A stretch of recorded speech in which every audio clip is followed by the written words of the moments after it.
If you really love your wife, you want an intimate relationship just with her. You would not want her going around with other men, having an affair with other men, even if it was just emotional. Damn, you look really serious about that. Are you alright there?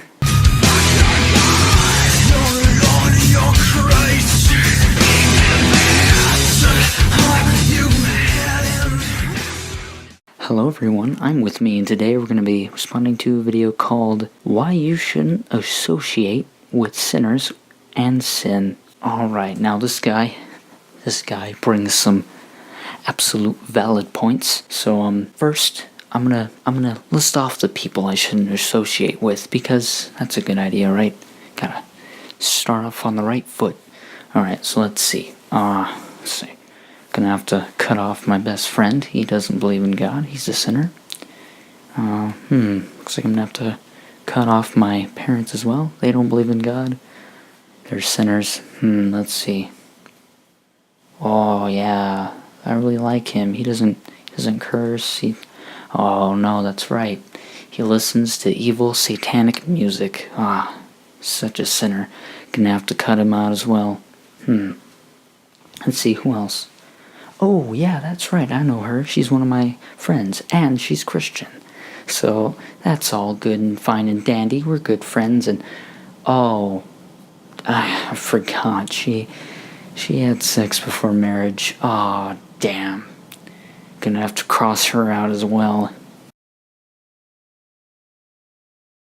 Alright, so, now that I've crossed all the sinners out of my life, I'm gonna see, let's see, how many people can I actually associate with now?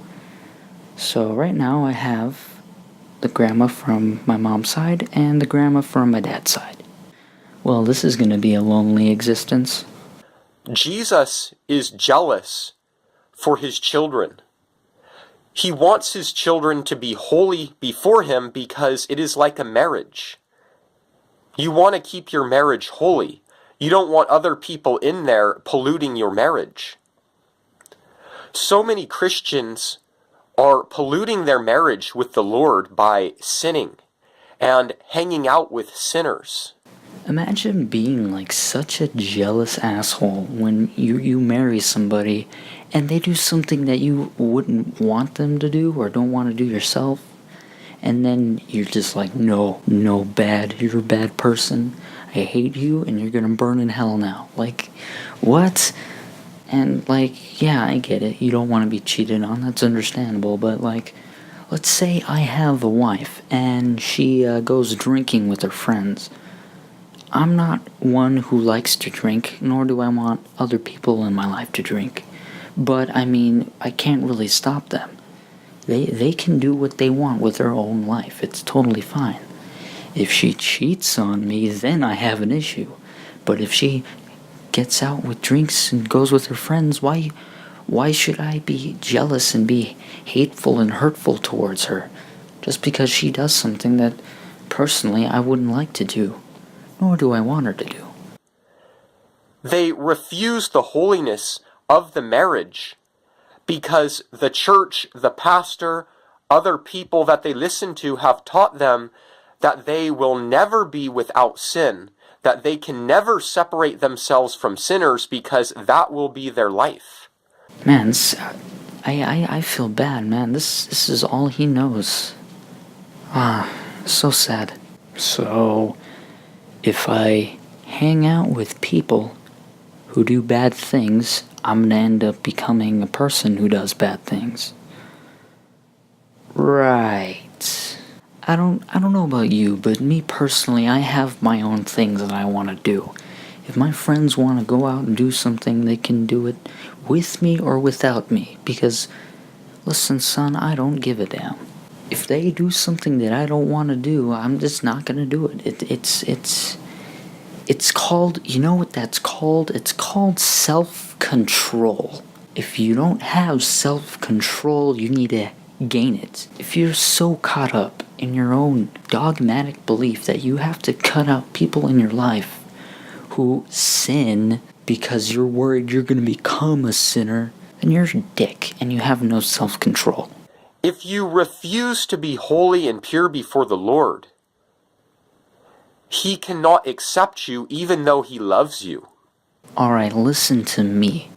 I will not accept you unless you're pure and holy. And I will never accept you until you are pure and holy before me. God, what kind of sick fucking belief do you have, man? I love you, but you're gonna burn in hell if you don't do as I say, and if you're not pure to my standards. Like, seriously, how do you not see the manipulation and abuse of that? Like, bruh. Jesus is looking for a pure relationship with His children. I know one thing for certain. If somebody said that they want a pure relationship with their children, they'd probably be arrested. Just saying.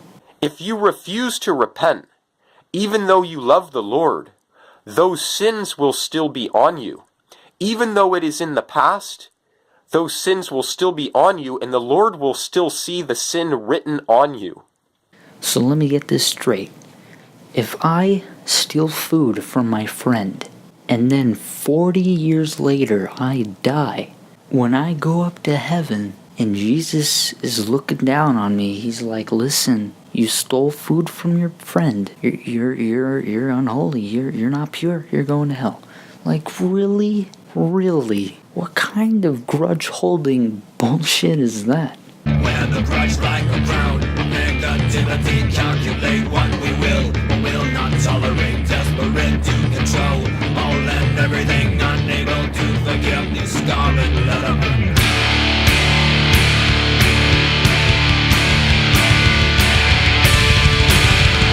I encourage you to really repent of whatever sin is in your life. Really repent of those sins. Whatever you need to do, make sure you get right with the Lord, because unless you repent, it is between you and your relationship with Jesus. He is a jealous God, and He demands that we be holy and pure before Him because He loves us. He wants that intimate connection with us. He is a jealous God. You know, jealousy is usually a negative term. I mean, don't get me wrong, everybody gets jealous, including me. But I know when I'm just overreacting and being emotionally jealous for no reason. And I know when it's, okay, that's going too far. So if your God is overly jealous, then it's not a good God. Because an overly jealous God is an overly emotional God. And an overly emotional God is not a good God. Don't be intimate with other lovers. He loves you, and He wants your relationship with Him to be right. Don't be intimate with other lovers. Wait, hang on. Your analogy doesn't make any sense. Alright, so let me get this straight. You have a relationship with God, and you going about being you is sinful and bad. But wouldn't it make more sense if you were believing in a different God? Wouldn't that be being unfaithful? And because your analogy kind of doesn't make any sense, because you have a relationship with God, and that's it. That's like it's your ultimate relationship, apparently. So wouldn't God be more jealous if you went with another God instead of just hanging out with your friends? Because you can get married to somebody but still have a relationship with God. But if you have a relationship with God and also have a relationship with another God, then that would make more sense to your analogy. Your analogy doesn't make any sense. Sorry. Don't be like the Christians who have other lovers in their life and who hang out with sinners, who pollute their marriage. Be holy and pure before Jesus, and He will accept you, and it will be a holy marriage. Yeah, don't you dare hang out with those Christians who hang out with sinners, because if you hang out with a Christian who hangs out with a sinner, then you're sinning yourself. You need to cut out everybody in your life who does not do what God tells them to do. I mean, holy fuck, that is literally the basis of that's one of the That's one of the negative signs of an abusive relationship, is when you have to cut out other people from your life because your partner doesn't see them fit. Like, bruh, I don't care if he's God, he's an abusive God. May the grace of Jesus be with you. May the grace of Jesus be with you. This just goes to show how similar abusive relationships are with relationships with God. Like, Jesus, like, can you believe in God and hang out with everybody else who doesn't, and then believe that everybody goes to heaven and everybody has a grand old time if they're good? Like, fucking hell, it's always that jealous God, and you have to check yourself or you're gonna wreck yourself.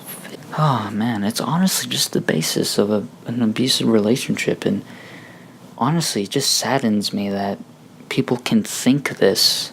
Like, oh man. Well, that's the end of that video. Hope you guys enjoyed the video. Please leave a like if you did. And yeah, that's pretty much it. Bye-bye.